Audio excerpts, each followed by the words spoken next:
عبادي الذين آمنوا إن أرضي واسعة. Dengarkan Miqdad bin Aswad radhiyallahu anhu mengatakan Rasulullah SAW bertanya kepada para sahabatnya tentang zina. Apa hukumnya zina? Maka para sahabat mengatakan haram karena Allah dan Rasulnya mengharamkan. Lalu Nabi SAW ingin, tadi sebenarnya Nabi sudah tahu, sahabat juga tahu kalau itu haram. Tapi ada metode dalam mengajar teman-teman. Kadang-kadang kita ini sebagai pengajar bertanya untuk menarik perhatian audiens. Ada hal yang saya ingin sampaikan nih gitu. Nabi SAW tak pancing, kayak saya bilang sama jemaah, tahu nggak hukumnya zina apa? Bapak Ibu bilang haram. Lalu Nabi SAW sampaikan pesannya, ini yang penting. Kata beliau, seseorang dalam bab zina yang kalian sudah tahu itu, berzina dengan 10 wanita.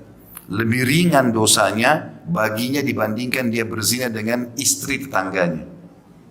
Karena ada hubungan sama masalah tetangga. Gitu kan. Lalu Rasulullah SAW tanya juga, bagaimana hukumnya mencuri? Kata para sahabat, haram.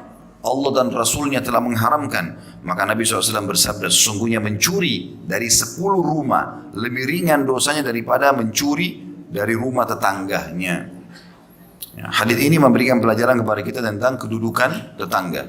Namun satu persatu dulu kita rincikan. Dalam bab zina, pernah saya jelaskan, tingkatan-tingkatan hukumannya berbeda-beda.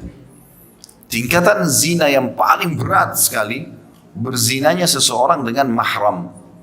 Ibu sama anak, ayah sama anak, saudara sama saudari, ponakan sama paman, ponakan sama tante, saudara susuan, ini semua, atau mantan pasangan orang tua.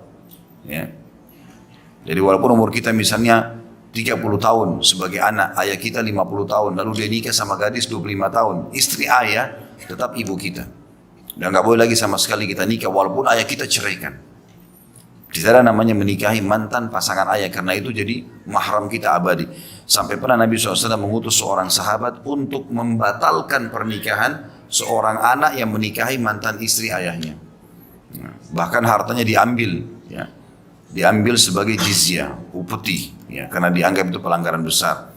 Jadi memang ini bab yang paling berat ya dalam perzinahan. Makanya Nabi SAW suruh anak kalian sholat di umur 7 tahun, pukul mereka di umur 10 tahun, dan pisahkan mereka di ranjang untuk menutup pintu perzinahan. Jadi anak-anak pun tidak boleh sama sekali bersatu lagi satu ranjang, kecuali kita nggak punya tempat lain. Ya. Laki-laki sama laki-laki, perempuan sama perempuan pun kalau sudah 10 tahun dipisah ranjangnya. Apalagi kalau sesama jenis, laki-laki dan perempuan walaupun saudara, karena ini bahaya. Bahaya, banyak terjadi perzinahan antara saudara sama saudarinya. Pernah ada kasus begitu, orang tuanya naudzubillah masih jauh dari agama, lalu menonton film-film tidak benar sama istrinya dengan harapan bisa muncul syahwatnya segala macam, dan ini keliru dalam bab adab jima, nggak boleh ya. Karena kita akan membayangkan aurat orang lain dan seterusnya, ini haram hukumnya. Yang jelas dilakukan, lalu mereka lupa memindahkan DVD itu, dinontonlah sama adik kakak baru pulang sekolah. Lalu kemudian mereka berzina. Dan ini zina yang paling berat, zina dengan mahram. Makanya harus hati-hati. Ya, anak-anak sudah 10 tahun, makna pisahkan ranjang, pisahkan tempat tidurnya, pisahkan kamar mandinya, nggak boleh lihat auratnya, nggak boleh lagi. Kita pun bapak-bapak di sini, kalau anak perempuan kita sudah 10 tahun, nggak boleh lagi kita lihat badannya. Ibu-ibu juga begitu, anak laki-lakinya sudah 10 tahun, ini sudah mendekati umur balik, udah nggak boleh lagi. Umumnya juga anak-anak di umurnya sudah malu. Biasanya kalau ibunya mau mandikan, nggak mau dia lari. Karena kan ada anak laki-laki, ibunya mau peluk pun dia takut. Dia nggak mau. Itu fitrah alami, ya. Sebagaimana juga anak perempuan begitu. Maka ini semua adalah hukum syar'i. Yang kedua dalam bab zina, ini yang berat sekali, berzina dengan istri mujahid. Setelah berzina sama mahram, itu sebagaimana sabda Nabi SAW, ya, bila ada seseorang yang diamanahkan ya, oleh seorang mujahid untuk menjaga istrinya, saya mau jihad ya, tolong jaga istri saya. Ya, maka istri-istri mujahid itu sama dengan ibu-ibu mereka. Hukumnya menjadi ibu-ibu kita. Kita harus hormati, kita penuhi kebutuhannya semua istri mujahid sampai suaminya pulang. Kenal atau tidak kenal, semua umat Islam disuruh mengurus itu. Kemudian kata Nabi SAW, bila dia berkhianat, karena perempuan lemah, kadang-kadang digoda sedikit, sekali, dua kali tidak tergoda, tapi sudah 10 kali, Dikasih hadiah ini, dikasih hadiah itu, dipenuhi kebutuhannya, bisa tergoda berzina.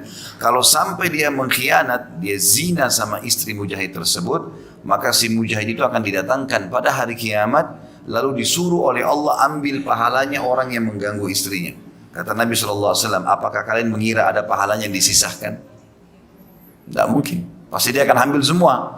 Allah kasih opsi. Ini zina sama istrimu nih, silakan ambil apapun yang kau mau. Diambil semua lah, sholatnya, puasanya, hajinya, habisin semua.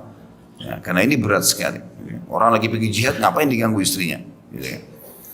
Kemudian yang ketiga adalah zina dengan istri tetangga. Nah ini yang dimaksud dalam bahasan kita. Ini bab zina juga berat, gitu kan? Zina sama istri tetangga. Nah, tentu kalau istri tetangga zina sama tetangganya, kalau si laki-laki mengganggu istri tetangganya, berarti istri tetangga kalau berzina, istri tetangga tersebut juga zina sama suami tetangganya kan, otomatis itu. Maka ini tidak boleh sama sekali. Kenapa? Karena tetangga orang yang terdekat buat kita, orang yang bisa kita minta tolong kalau terjadi kebakaran, sakit tiba-tiba tengah malam, gitu kan. Dan kita sudah jelaskan tetangga itu sangat besar haknya. Hadis yang sebelumnya di mana Nabi SAW mengatakan Jibril selalu mewasiatkan, hai Muhammad, sampaikan umatmu tetangga berikan haknya sampai aku mengira tetangga akan mendapatkan warisan. Jadi memang ini penting sekali. Nah, tidak boleh sama sekali. Kita harus jaga kehormatan mereka. Gitu. Kemudian datang setelah istri tetangga atau pasangan tetangga ini baru masuk ke perzinahan umumnya yang orang istilahkan suka sama suka lah apa, itu baru masuk. Ini terendah, walaupun ini sudah sangat berat, tapi tahapannya kayak tadi. Jadi berzina sama istri tetangga ini lebih berat lagi. Sampai dalam hadis yang kita pelajari sekarang, seseorang berzina dengan 10 wanita di luar sana lebih ringan daripada berzina sekali dengan istri tetangganya. Kullu nafsin dha'iqatul maut